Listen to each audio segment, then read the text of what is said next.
Hello friends, I am Dr. Mukesh Pareek from English Cosmos Jaipur, and I'm so sorry that I have not been uploading many videos these days.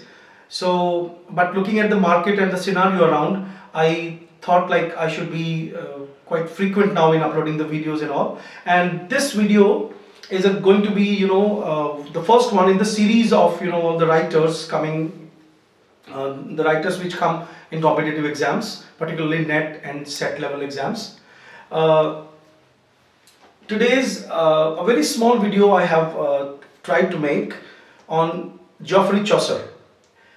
Dear friends, uh, we students of English literature, first of all, should not forget that though we have been trying to clear this exam, but our major target is to become, the experts of English, and we should read to clear the exam, but keeping it in mind that our knowledge should be sound. So sometimes, when I see the videos of the other friends of mine who are in the market, I find that they are incessantly stressing the point that this exam is the whole and soul of their life. I'm sorry, I don't agree. I simply say that read a particular writer in depth, then make your notes, and I think this has been the strategy in our institute English Cosmos here in Jaipur, and that is the reason that our students are able to clear the exams, and they have been placed very quickly, very timely, in different universities and colleges. uh, Chaucer. First of all, even I don't claim that I have crammed up everything and without looking at anything, I can just deliver the whole lecture.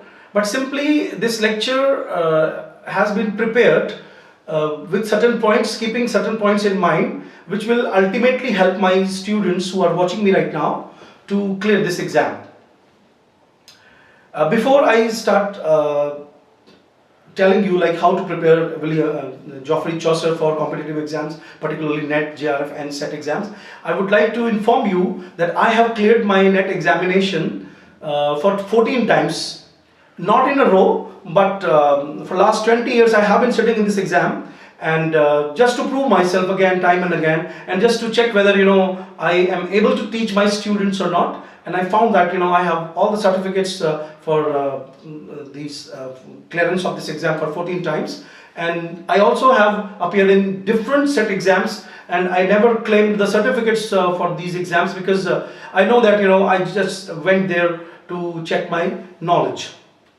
Though I would like to say that I cleared them also. I'm a PhD, and I'm a double MPhil. I have cleared my other competitive exams as well in English literature, which I don't want to mention here. My MPhils are in English literature as well as English language teaching. So I can claim that those who are watching me right now can have their faith, because on YouTube you people have no authority to check the knowledge of the teachers who are coming up here. I don't think like clearing this exam can give us a vantage ground to teach the students or the youngsters or the future budding teachers over there. But I think the stamp university has put on me by giving me the certificates where I devoted most of my I can't say most of my life, but I think 5 years in doing my PhD and at least 3 years in doing my MPhil. So I can claim that whatever I'm going to speak here has been the fruit of my research, and the research spirit has been induced in me by the universities. I come to the point now, and dear friends, I have prepared certain points like how to prepare Chaucer. First of all, read objectively, because our exam's nature is objective, so we should read Chaucer objectively and read to understand his irony, his modernity, his sarcasm, his wit, his understanding of the human nature, his spirit of Renaissance and humanism, his spirit of reformation of the Catholic Church, his use of the heroic couplet, his feminism, his persona of an intellectual, and overall why he is called the father of English literature. Second point, I think my first point is clear. Like, when you are reading, and to understand all these things, and to equip yourself with this knowledge, you should go to the text.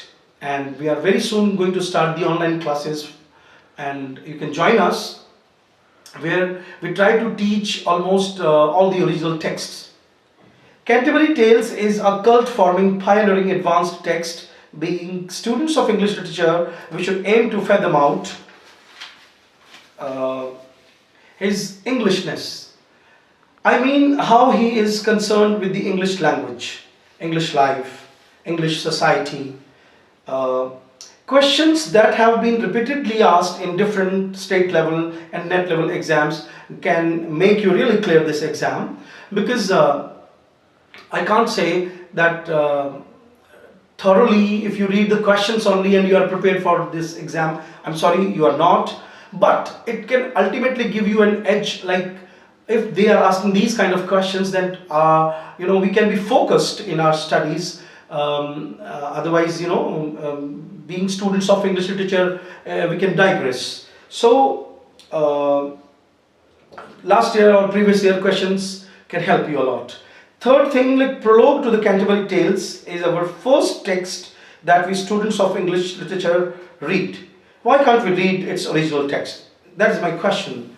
And I ask this question because it's Middle English, so it's quite tough for some of the students, but I think it's not very tough, because there are some translated modern English versions are also available. So we should read the poetry so that we can understand the irony, the use of sarcasm, the subtleties Chaucer has been using. Next point, the history of Thomas Becket's martyrdom. Friends, you know that they have been asking questions like why Thomas Becket was martyred.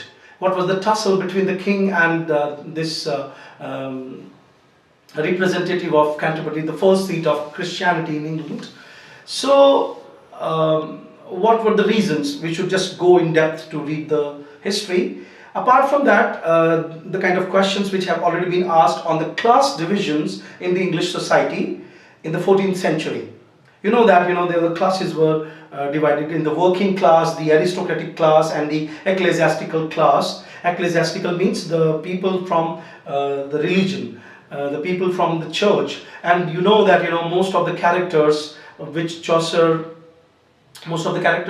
Chaucer has criticized in Canterbury Tales are from the ecclesiastical order, from church. And he has been pointing out, like, what are the corrupt practices which were making those people only to think about money, and that had tarnished their soul, and that he is making fun of them, though that fun is quite subtle. Apart from that, to prepare for the net exam, we should also go towards the sources of Chaucer's knowledge, like Boccaccio's Decameron and Dante's Divine Comedy, and all the other French writers. And at innumerable places, we see that Chaucer has referred to different religious texts. So we know that Chaucer must have been a well-read person. So we should go in depth, and the sources are available on internet also, that what were the sources of Chaucer's knowledge. Apart from that, we should also be aware about different tales told by the different characters in this Canterbury Tales. For example, Knight's Tale, the kind of practices the Chaucer wants to highlight. Prior's Tale, Wife of Bath's Tale, Squire's Tale, and Tale of Meliblee, Parson's Tale. So these tales can give you an insight into the whole framework of this seminal work, which we cannot avoid, because every net they ask you a question from this text. Apart from that, I have seen that in Chaucer they have been asking, like, as you know that Chaucer is creating a planned work in which there are stories, and the whole framework of the stories itself is a story. So we call it frame narrative.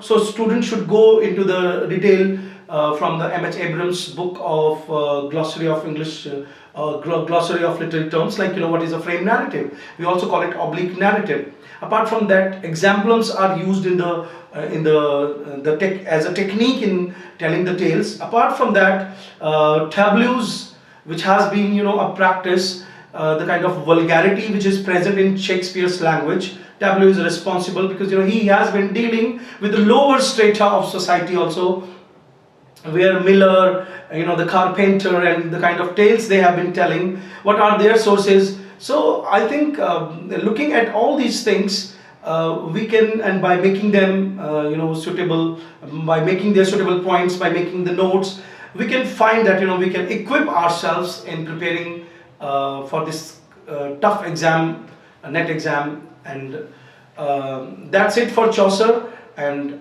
I would come in my next video by this week itself, where I will be talking about the other writers of the medieval age. Thank you very much.